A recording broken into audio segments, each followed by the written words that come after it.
I've always been a logical and curious kind of person. I mean, that's just my personality. I remember when I was little, my parents gave me an electric train for Christmas. And then a couple hours later, my dad finds me in the garage, and I'm throwing the locomotive against the cement floor, trying to break it open. He said, "What are you doing?" And I said, "Well, I'm just trying to figure out how it works." I mean, my parents, because of all the why questions I would ask, finally went out and said, "Here," and they bought me an encyclopedia and said, "Look, the answers are in there. Go look for them. Go find them yourself." I mean, that's just the way I was. And so I guess it's natural that I would become a journalist, because journalists are looking for facts, they're looking for evidence, they're looking for data, they're looking for something that they can publish in the paper and have confidence it is true. Lee Strobel earned a Master of Studies in Law degree from Yale Law School and is the former legal editor of the Chicago Tribune. He is the best-selling author of several books that explore the evidence for the Christian faith. I guess given my curiosity, it's not surprising that when I was in high school, science was my favorite topic, because there the teachers actually encouraged me to like cut open frogs and find out how things work, which I thought was great. When I was a teenager, I had this deep trust in science, and I think part of it was prompted by the fact that I grew up in post-Sputnik America, where Eisenhower encouraged all young people to delve into science so we could catch up with the Russians. So to me, science sort of represented the empirical, the hard facts, the things that could be proven experimentally, and that was sort of the way in which I looked at life. I thought people who had faith, people who believed in supernatural things like God, I saw that as a sign of weakness, because, you know, do you have any data to back that up? In the autumn of 1966, Strobel's interest in science led to a life-changing decision. I can take you back to the exact spot where I was sitting. It was in the third floor, overlooking the asphalt parking lot. I was in the second row, the third chair from the front, when my biology teacher recounted in great detail this experiment that had been conducted in the early 1950s at the University of Chicago. This experiment that impressed Strobel so deeply was one of the most famous in the history of science. In 1953, Stanley Miller, a graduate chemistry student, tried to demonstrate how life first emerged on Earth. Miller attempted to reproduce the Earth's early atmosphere. He pumped hydrogen, methane, ammonia, and a small amount of water vapor into a maze of glassware. Then sparked the gases with electrical discharges to simulate lightning.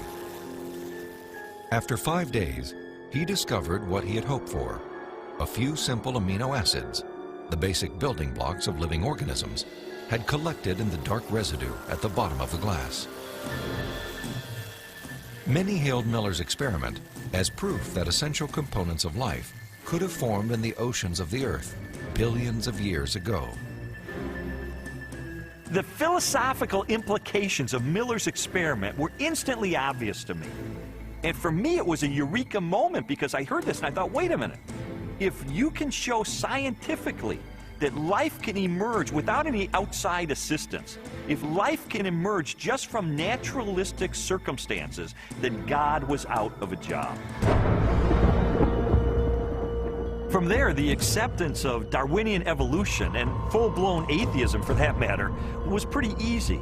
Because if living organisms could emerge by themselves out of this primordial soup without the assistance of any kind of a god or supernatural intervention, then they certainly could develop naturally over the eons into more and more complex creatures, just as Charles Darwin theorized in his book On the Origin of Species. As Strobel embraced Darwinism and its atheistic implications, he was surprised to discover that many Christians believed their faith was compatible with Darwinian evolution. There's no way you can harmonize neo-Darwinism with Christianity. I could never understand Christians who would say, well, you know, I believe in God, and yet I believe in evolution as well.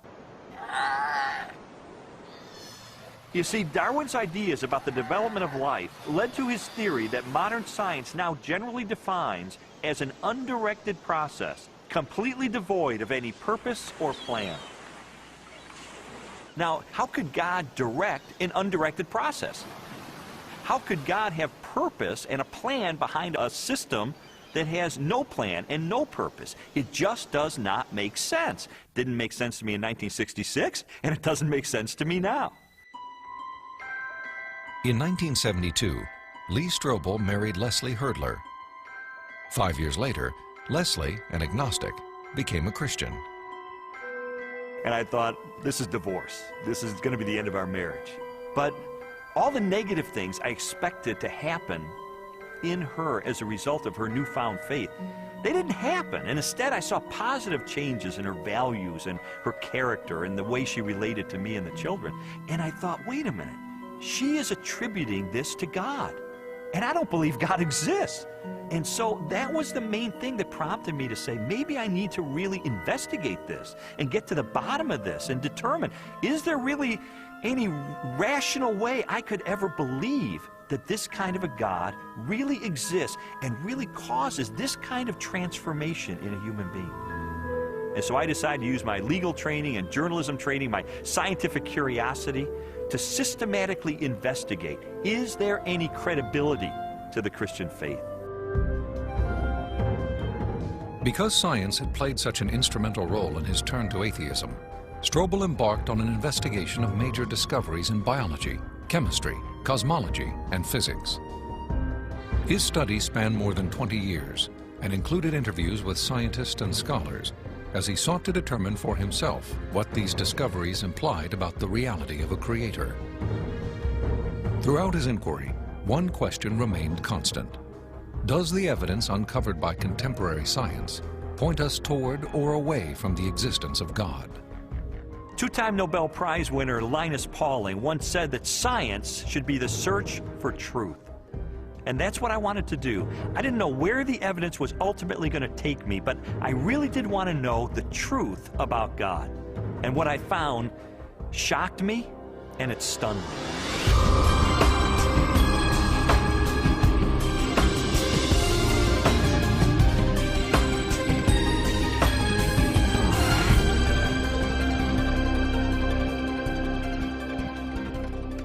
Strobel's search began with an examination of evidence that challenged materialistic theories of life's origin.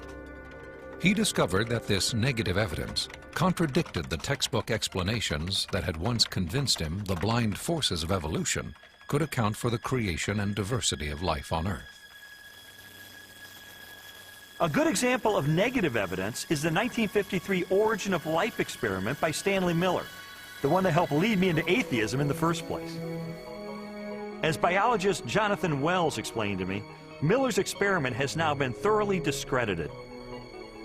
Stanley Miller put together a glass apparatus, and in that apparatus he put a mixture of gases that people at the time thought reflected the atmosphere of the early Earth.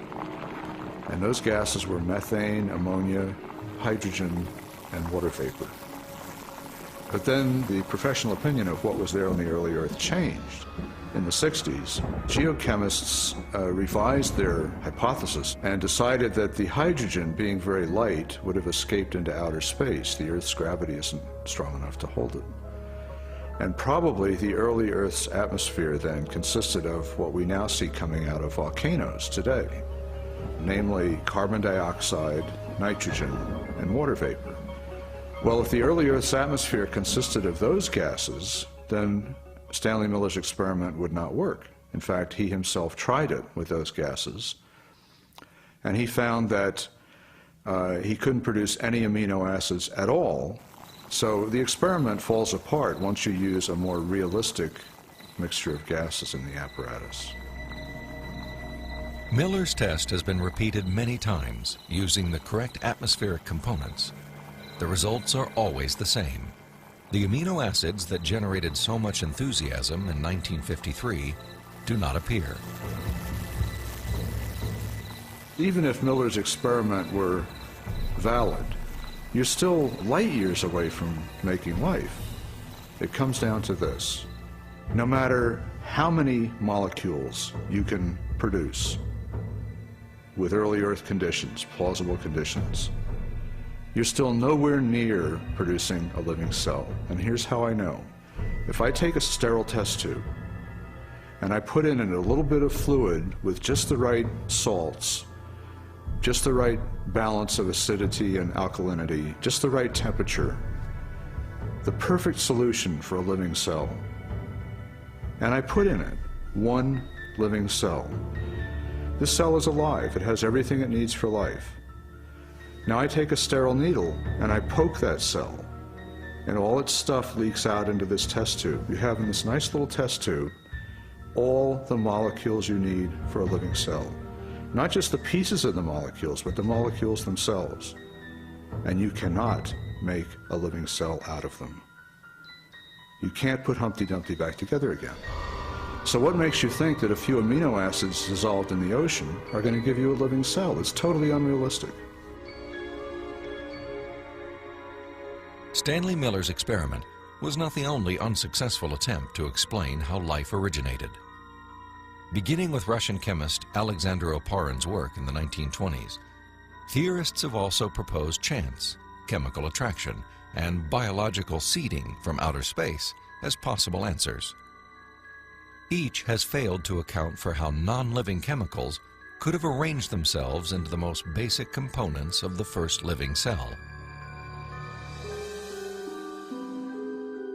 Strobel's research ultimately led him to conclude that materialistic explanations for the origin of life were deeply flawed.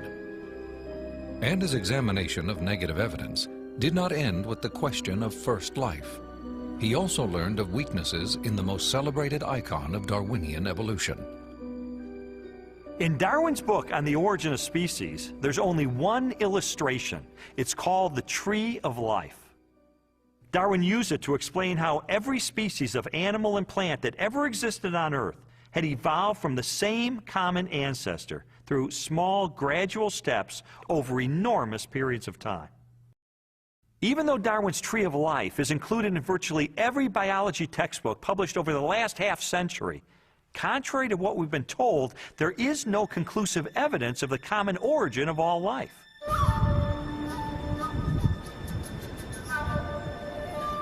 Perhaps the most damaging blow to Darwin's theory is the fossil record.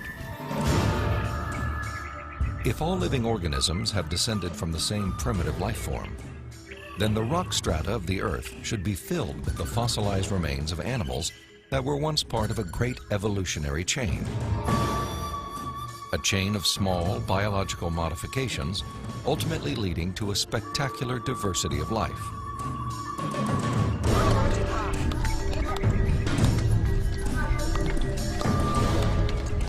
Yet, after 2 centuries of research, highlighted by excavations in southern China, the multitude of transitional experiments, or missing links, that should exist are conspicuous only by their absence. The most graphic example of this void in the fossil record is a geological era known as the Cambrian explosion. The branching tree pattern of Darwin's theory is actually not seen anywhere in the fossil record unless we impose it with our own minds. So the Cambrian explosion is the most dramatic refutation of the Tree of Life. The Cambrian explosion of life was a dramatic episode in geological history. Usually dated at about 530 million years ago, the exquisitely preserved Cambrian fossils reveal that the body plans for virtually every major animal phyla appeared, not gradually and slowly as Darwin had speculated, but instead with astonishing suddenness. If we imagine the whole history of life on Earth taking place in one 24-hour period, the current standard estimates for the origin of life put it at about 3.8 billion years ago, let's say 4 billion. So if we start the clock then, our 24-hour clock, 6 hours, nothing but these simple single-celled organisms appear, the same sort that we saw in the beginning. 12 hours, same thing. 18 hours, same thing. 3/4 of the day has passed, and all we have are these simple single-celled organisms. Then at about the 21st hour, in the space of about 2 minutes, boom, most of the major animal forms appear in the form that they currently have in the present. And many of them persist to the present, and we have them with us today. Less than 2 minutes out of a 24-hour period. That's how sudden the Cambrian explosion was.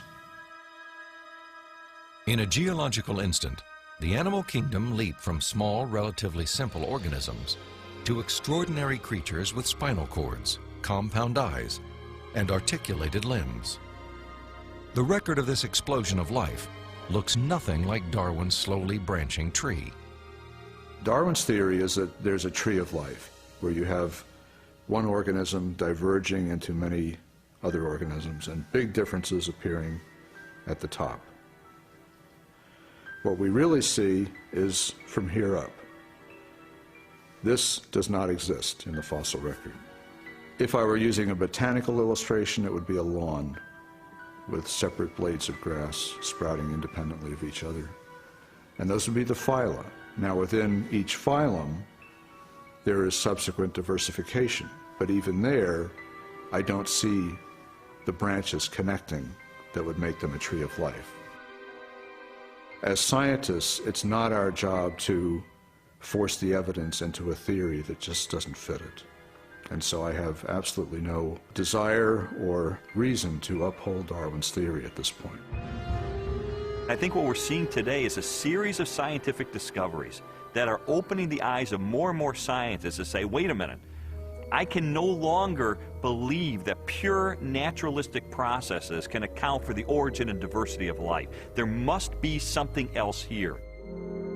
The challenges to Darwinian theory have led more than 600 scientists with PhDs from major universities throughout the world to sign a document titled A Scientific Dissent from Darwinism. It reads in part, "We are skeptical of the claims for the ability of random mutation and natural selection to account for the complexity of life." These are scientists with PhDs from Stanford and Berkeley and University of Chicago and Cambridge, major universities, who've looked hard and fast at the evidence and have walked away saying, I am not convinced. Maybe there's another explanation. Personally, the negative evidence forced me to conclude that Darwinism would require a blind leap of faith that I just had no good reason to make. Strobel's rejection of Darwinism and materialistic science was also based on a large body of positive evidence for intelligent design. Evidence he first confronted in the science of cosmology, which explores the origin of the universe.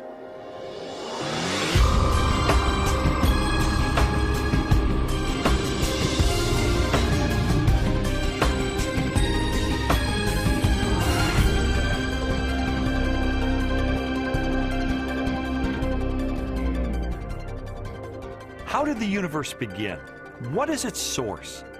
Few questions have generated as much controversy through the centuries or inspired as many impassioned opinions. I interviewed William Lane Craig, a philosopher who has devoted much of his career to the study of cosmology and the question of origins.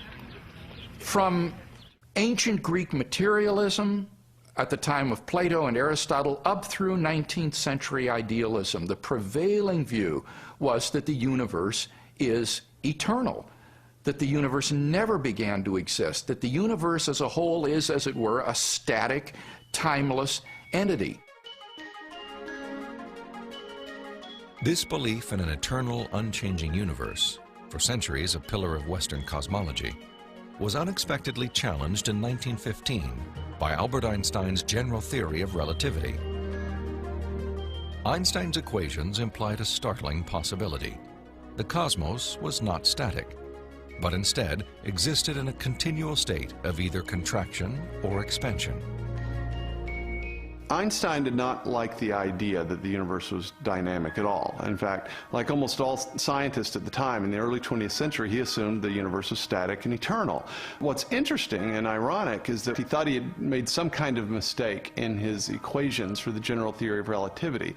But a few years after he developed the theory, a Belgian astronomer named Lemaitre developed a model based upon his equations, which again predicted that the universe was in a continual state of expansion. In 1929, theoretical predictions were confirmed with empirical data. At the Mount Wilson Observatory overlooking Los Angeles, astronomer Edwin Hubble studied light from distant galaxies. Hubble determined that galaxies beyond our Milky Way were moving away from us at a speed proportional to their distance from the Earth.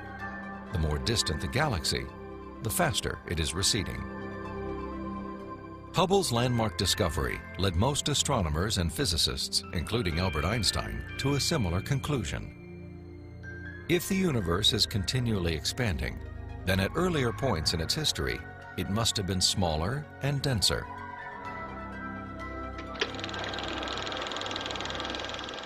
I think a good way to visualize this is to imagine that the history of the universe has somehow been photographed and made into a movie that we could play on a projector. As the projector runs forward, we watch the universe as it continually expands. But if the projector were to be stopped and were switched into reverse to make the movie run backward, then instead of watching the galaxies move farther and farther apart from each other, we'd see them draw closer and closer together. As you trace this expansion back in time, the universe grows denser and denser and denser until finally the entire known universe is contracted down to a state of infinite density, which marked the beginning of the universe. At this point, which cosmologists call the singularity, all matter and energy, physical space and time themselves came into being. This literally represents the origin of the universe from nothing. So the startling implication of Hubble's discovery was the temporal finitude of the universe, that the universe had an absolute beginning at some point in the finite past. During the second half of the 20th century, other discoveries also pointed to a universe with a beginning. These images of the cosmic microwave background radiation document what most scientists now believe is the remnant heat generated during the universe's early history. Background radiation is found throughout the cosmos and indicates its expansion from a sudden, perhaps violent moment in time. This evidence for a finite universe has reaffirmed the conclusion of an ancient philosophical deduction. It is called the Kalam cosmological argument. The Kalam argument is deceptively simple in its formulation. It consists of basically three steps. Premise one is that whatever begins to exist has a cause. Something cannot come into being uncaused out of absolutely nothing. Premise two is that the universe began to exist. And the remarkable development that has occurred is that for the first time, we now have solid scientific evidence for the truth of that second premise, that the universe began to exist. And from those two premises, it follows logically, therefore, the universe has a cause of its existence. Whatever begins to exist has a cause. The universe began to exist, therefore the universe has a cause of its existence. And that points to a reality beyond the universe, a transcendent reality beyond space and time, and therefore non-physical and immaterial, which created the universe out of nothing and brought it into being. The implications of a finite universe, coupled with other discoveries of modern cosmology, have led many scientists to unmistakably theological conclusions.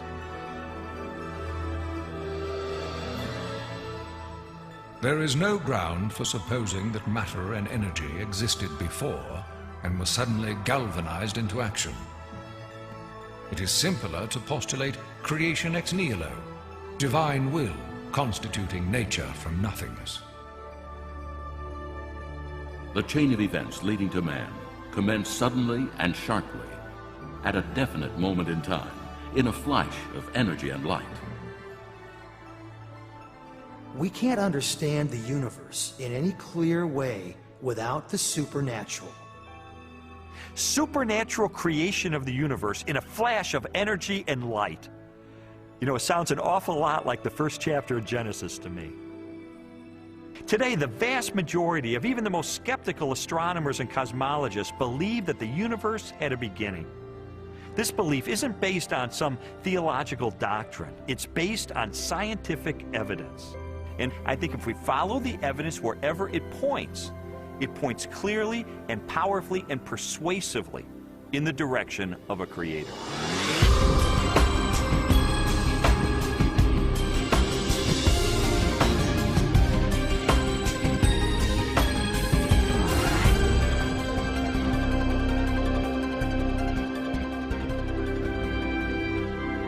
Since the beginning of time, all the matter in the universe has been governed by precisely balanced laws and constants.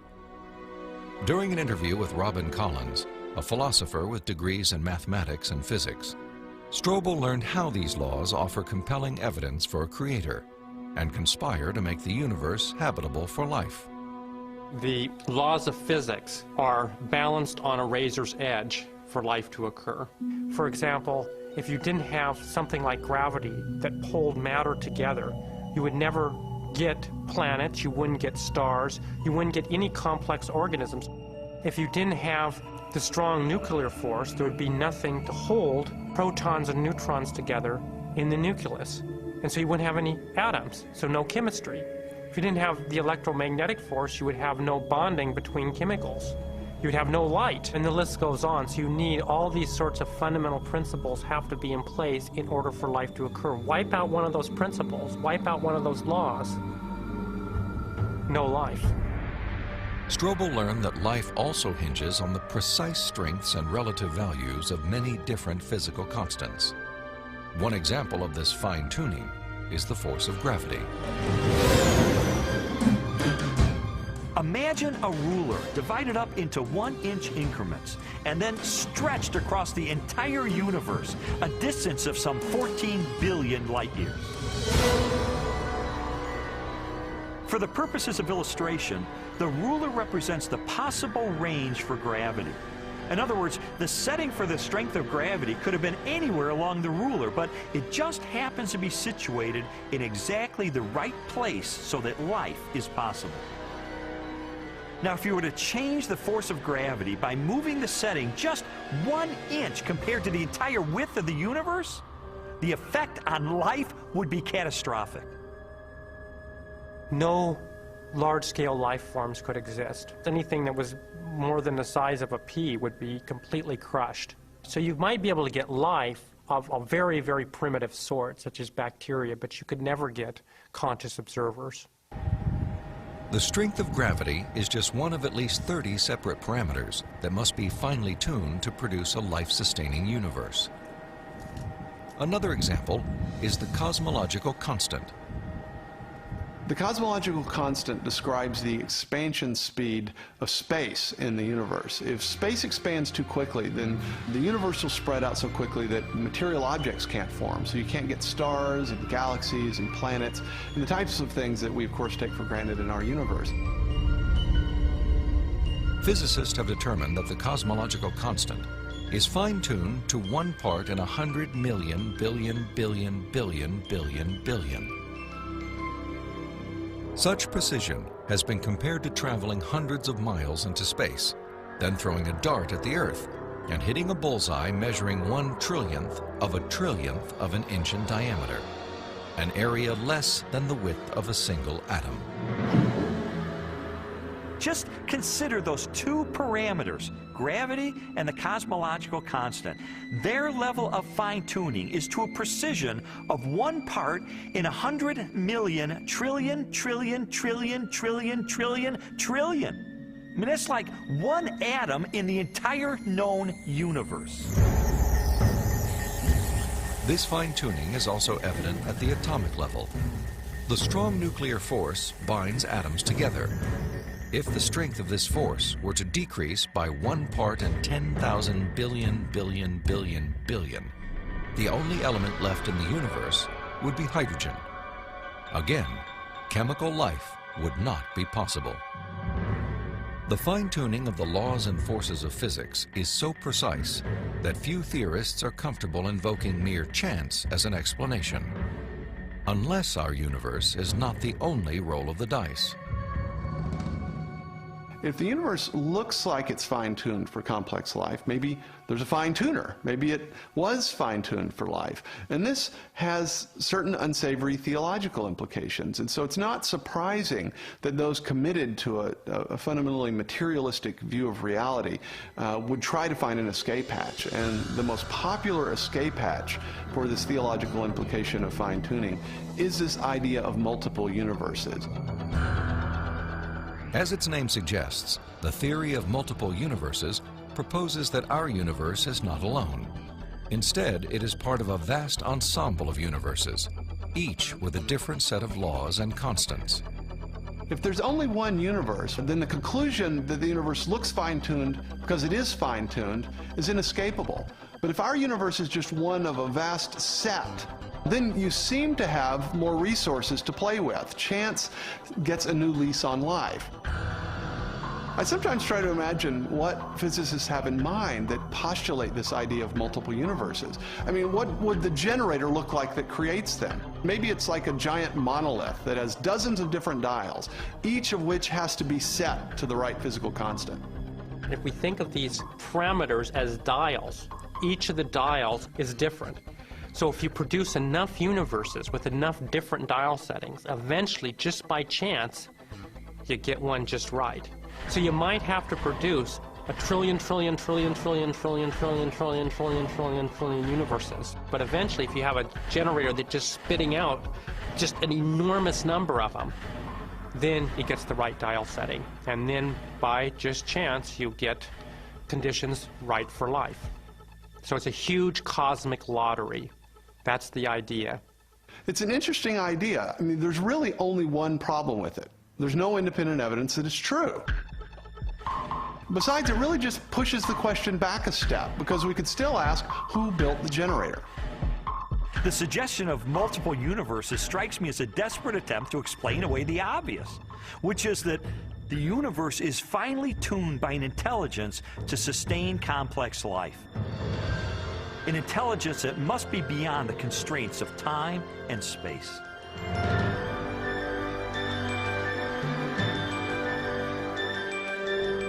Strobel's journey through a universe finely tuned for life inevitably led him home, to the blue jewel of our solar system, the planet Earth. There he encountered another array of critically balanced conditions essential to human existence. When I was an atheist, I saw planet Earth as being one of probably billions of planets just like it all over the universe. I saw our sun as being an average, undistinguished type of a sun. I figured as I looked up at the stars at night that there must be millions and millions of advanced civilizations out there. I just thought there was an ordinariness to our situation. This line of reasoning was totally consistent with my atheistic worldview. But what I learned later is it is not consistent with what science is revealing about the Earth. Strobel's investigation caused him to consider the many conditions necessary for a life-sustaining planet.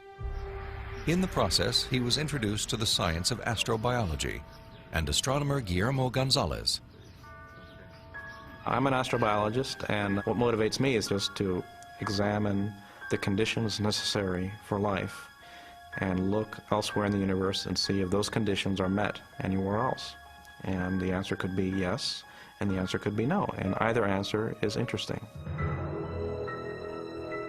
For more than a decade, Guillermo Gonzalez has researched the characteristics of a planet required to support complex life. Estimates vary, but a current list of these factors would number at least 20 and include an oxygen-rich atmosphere, liquid water and large continental land masses, a home star of the right temperature and mass, an orbital path that is neither too far nor too close to the home star, a moon large enough to stabilize the tilt of the planet's axis and the movement of its tides, a magnetic field strong enough to deflect the sun's radiation,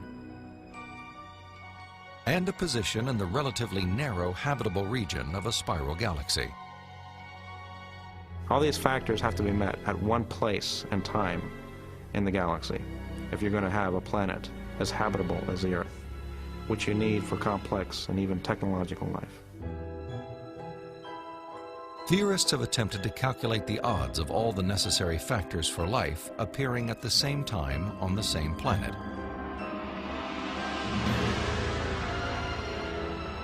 A conservative estimate is 1 chance in 10 to the negative 15th, or 1/1000th of 1 trillionth.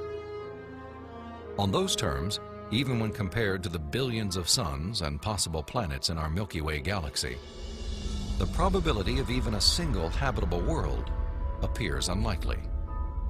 There are many probabilistic resources in the galaxy, but on the other side of the coin are all these factors that you need. You have to get just right in order to have just one habitable planet like the Earth. And that leads me to conclude that yes, we're rare in the galaxy.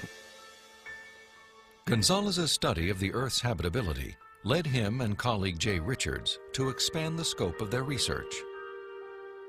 They began to examine how a life-sustaining planet like Earth may also give its human inhabitants access to the mysteries of the universe. I don't think there has ever been a time in the history of the human race in which at least some people haven't contemplated these questions. We ask, why can we see distant galaxies, millions of light years away in the universe? Why can we postulate what's going on inside atoms or inside black holes? Why are we able to discover things about the universe, to answer questions about its age? For most scientific discoveries that we're able to make, these sorts of things can't be explained in terms of the survival of the fittest of our distant ancestors. Not only our ability to do science, but the openness of the natural world to science just completely outstrips the sort of reductionist and Darwinian explanations that we're used to. In response to this evidence, Richards and Gonzalez have argued that our ability to make scientific discoveries is no fluke or accident. Instead, it points to an underlying purpose behind the universe. It is actually designed for discovery. Guillermo Gonzalez and I spent several years pursuing a hypothesis that those rare things that life needs in a planetary environment, those things that make a planet habitable, also set up the best set of conditions overall for scientific discovery. There are many examples of this correlation, including our planet's oxygen-rich atmosphere, both a critical requirement for our survival and a transparent window that allows us to explore the distant universe.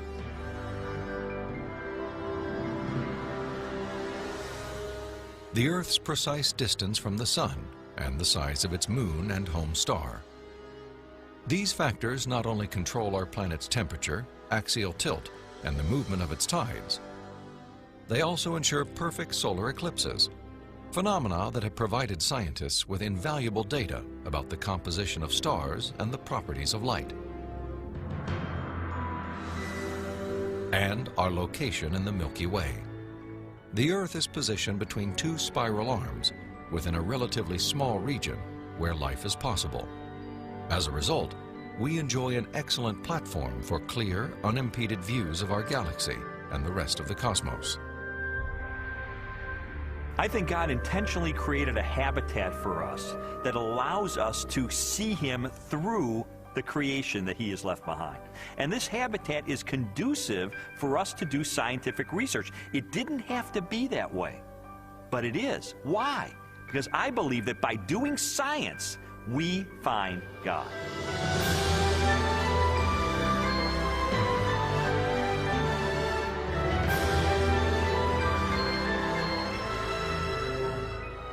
The final leg of Strobel's investigation transported him from the deepest reaches of the cosmos to the microscopic universe of the living cell and the science of biochemistry. There he encountered more challenges to Darwinian evolution and new evidence of design.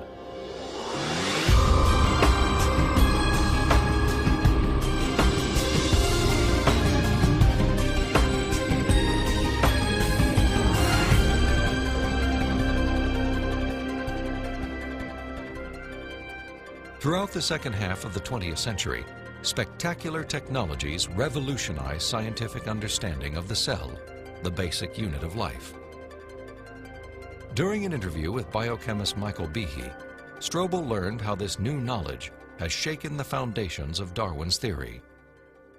In the 19th century, when Darwin was alive, scientists thought that the basis of life, the cell, was some simple glob of protoplasm, like a little piece of jello or something that was not hard to explain at all. But with the hard work of science in the 20th century, we've seen that the cell is far from simple. It's got very complicated molecular machines and things that are very resistant to Darwinian explanation. Michael Behe has devoted his career to the study of the design and operation of the cell. He has also written extensively on the biochemical challenge to evolution. Most people have no idea of how small and complex cells are. A typical cell from you or me, called a eukaryotic cell, is probably 1/10 of the size of the head of a pin. And yet, in that single cell, there are about 3 billion units of DNA, making out the chromosomes. And those 3 billion units make the molecular machines of the cell, literally machines that make the cell work. With computer animation, we can enter the cell. Here, the staggering complexity of its molecular machinery is clearly seen. It's like going into an automobile factory. The factory has a large number of machines. The parts have to fit together in very specific ways to do their jobs, and if things go wrong, the cell is in big trouble. And just one cell is enormously complex, but humans, you and I, are made from trillions of cells, and those trillions of cells have to fit together in the right way and do their own job. Darwinism was a lot more plausible when we were thinking about globs of protoplasm than it is when we're thinking about molecular machines. Each of these biochemical machines is a masterpiece of engineering and nanotechnology. They are essential to functions as vital and diverse as vision, photosynthesis, and the production of energy in the cell. Michael Behe has studied several of these machines, including the flagellum, a remarkable rotary motor. I remember the first time I looked in a biochemistry textbook and I saw a drawing of something called a bacterial flagellum with all of its parts in all of its glory. It had a propeller and the hook region and the drive shaft and the motor. And I looked at that and I said, that's an outboard motor. That's designed, you know, that's no chance assemblage of parts. Behe's reaction was not surprising, especially when the bacterial flagellar motor is animated and magnified more than 50,000 times to display the details of its construction and operation. Howard Berg at Harvard has labeled it the most efficient machine in the universe. These machines, some of them are running at 100,000 RPMs and are hardwired into a signal transduction or sensory mechanism so that it's getting feedback from the environment. It's got some tail proteins which act as the propeller. When the flagellum rotates, these push against the water and therefore push the bacterium forward. And the motor uses a flow of acid from outside of the cell to the inside of the cell to power the turning. The bacterial flagellum has 2 gears, forward and reverse, water-cooled, proton motive force. It has a stator, it has a rotor, it has a U-joint, it has a drive shaft, it has a propeller. It's not convenient that we give them these names. That's truly their function. In all, about 40 different protein parts are required to build a flagellar motor. Half of them are constructor proteins, specialized mechanisms that assemble the flagellum's individual components. Since its discovery, biologists have tried to understand how a machine of such superb design could have arisen gradually, without foresight or plan, through the biological pathway Darwin envisioned. I think what Darwin was trying to show was that things that look designed aren't really designed, but that we can find naturalistic processes to account for the complexity of life. Darwin theorized that every part of every living organism evolved through natural selection, a blind process that acts upon random changes in the cell. Darwin believed that, given enough time, These random variations would transform the simplest cells into the great diversity of life that inhabits our planet. In his study of evolution and molecular machines, Michael Behe has raised a significant challenge to the creative power of Darwin's mechanism of natural selection. It is called irreducible complexity. Irreducible complexity was coined by Mike Behe in describing these molecular machines. Basically what it says is that you have multi-component parts to any given organelle or system in a cell, all of which are necessary for function. That is, if you remove one part, you lose function of that system. Irreducible complexity can be illustrated by a familiar, non-biological machine, a mousetrap. The trap is composed of 5 basic pieces: a catch to hold the bait, a strong spring, a thin bent rod called the hammer, a holding bar to secure the hammer in place, and a platform upon which the entire system is mounted. If any one of these parts is missing or defective, the mechanism will not work. All components of this irreducibly complex system must be present simultaneously for the machine to perform its function. Catching mice.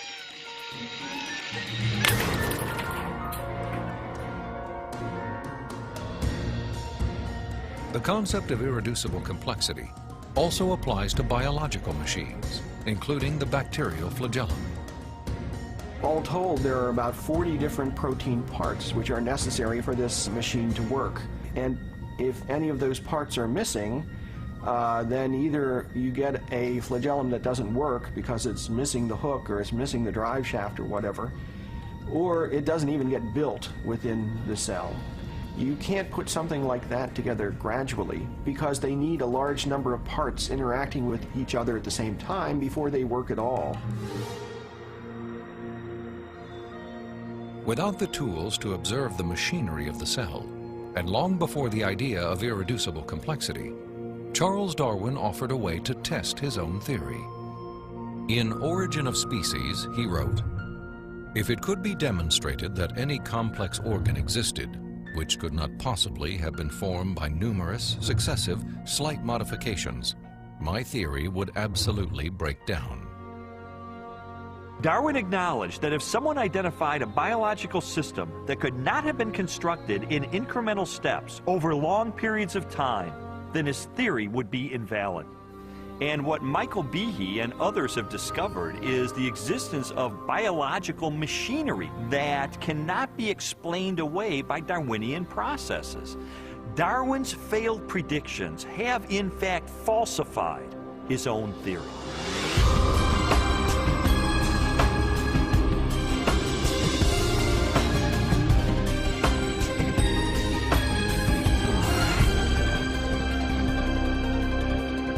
The existence of complex biological machines raises an obvious question. If natural selection wasn't the agent of their construction, then what was? The centerpiece of my investigation was an interview with philosopher of science, Dr. Stephen Meyer. Meyer, who holds a PhD from Cambridge University, brought me face to face with the most efficient information processing system in the universe. The DNA molecule and its language of life. The discovery of the information-bearing properties of DNA and RNA is a fundamental challenge to all materialistic theories of the origin of life. Neo-Darwinism and its associated theories of chemical evolution and the like will not be able to survive the biology of the information age, the biology of the 21st century. Meyer's conclusions are based upon his understanding of the DNA molecule and the genetic instructions that are locked within the nucleus of living cells. In 1953, when Watson and Crick elucidated the structure of the DNA molecule, they discovered that DNA was a carrier of genetic information in the form of a 4-character digital code. That is to say that DNA functions like a software program, only more complex than anyone has ever created or devised. For a biological system to run and operate, it needs genetic information to build the proteins and protein machines that cause the cells to maintain their function. This information is stored in a precise arrangement of 4 chemicals that scientists represent with the letters A, C, T, and G. Sequences of these chemicals provide the instructions necessary to assemble complex protein molecules that in turn help form structures as diverse as eyes, legs, wings, and hearts. This code has been called the language of life, and it is the most densely packed and elaborately detailed assembly of information in the known universe. Geneticist Michael Denton has estimated that the amount of biological information necessary to build all of the proteins in all of the species of organisms that have ever existed on planet Earth could be held in a single teaspoon. And we'd still have room left over for all of the information contained in every book ever written. The more I learned about DNA, the more I understood the significance of what Stephen Meyer called the most fundamental question facing biology today. Where did the information in DNA come from? How did it arise in the first place? Well, lots of people have wanted to explain the origin of information by reference to the laws of physics and chemistry, or by reference to the chemical properties of the constituent parts of the DNA. But that would be like saying that you could explain the information in this morning's New York Times headline by reference to the physics and chemistry of ink bonding to paper. There is a chemical explanation as to why the ink sticks to the paper, but that does not explain the way the ink got arranged to convey a message that could be understood by speakers of the English language. Information requires a material medium, but it transcends the material medium. An explanation for the origin of the genetic instructions needed to build the first life is the holy grail of 21st century biology. Theories proposing that this information arose through natural selection acting upon non-living molecules, or the self-organizing power of chemicals in a primordial soup, have repeatedly failed. Even time and blind chance, the oft-invoked saviors of implausible biological scenarios, have fallen far short as accounts for the source of the instructions in DNA.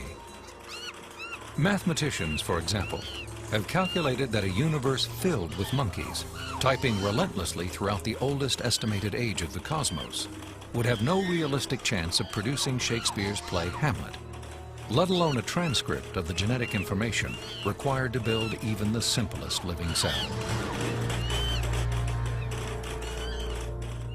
Based on our uniform and repeated experience, which is the basis of all scientific reasoning about the past, there is only one known cause for the origin of information, and that cause is intelligence. Whether we're looking at a hieroglyphic inscription, a section of text in a book, or a computer software, if you have information and you trace it back to its source, invariably you come to an intelligence. Therefore, when you find information inscribed along the backbone of the DNA molecule in the cell, the most rational inference, based on our repeated experience, is that an intelligence of some kind played a role in the origin of that information. The implications of the scientific evidence, coupled with Meyer's logic, are profound. If we are finding information inside every cell and every living creature, could that not be, in a sense, the signature of a creator?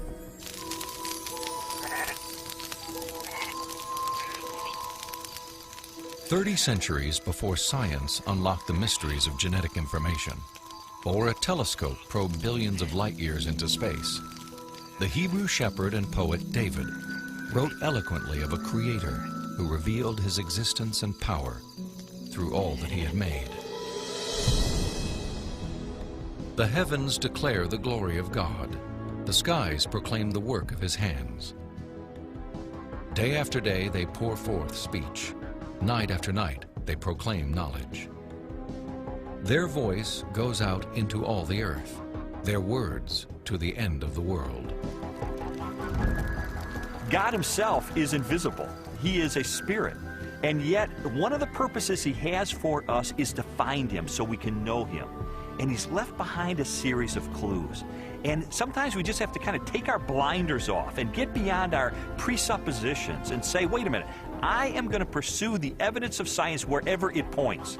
And if it takes me to a very uncomfortable conclusion that there is a creator, then if the evidence points in that direction, that's the way I'm going to go. According to a lot of the mainstream media, the theory of intelligent design is a faith-based idea. And in saying that, they want to dismiss it as something that has no basis in science. But the media has confused a fundamental issue. They're confusing the evidence for the theory with the implications of the theory.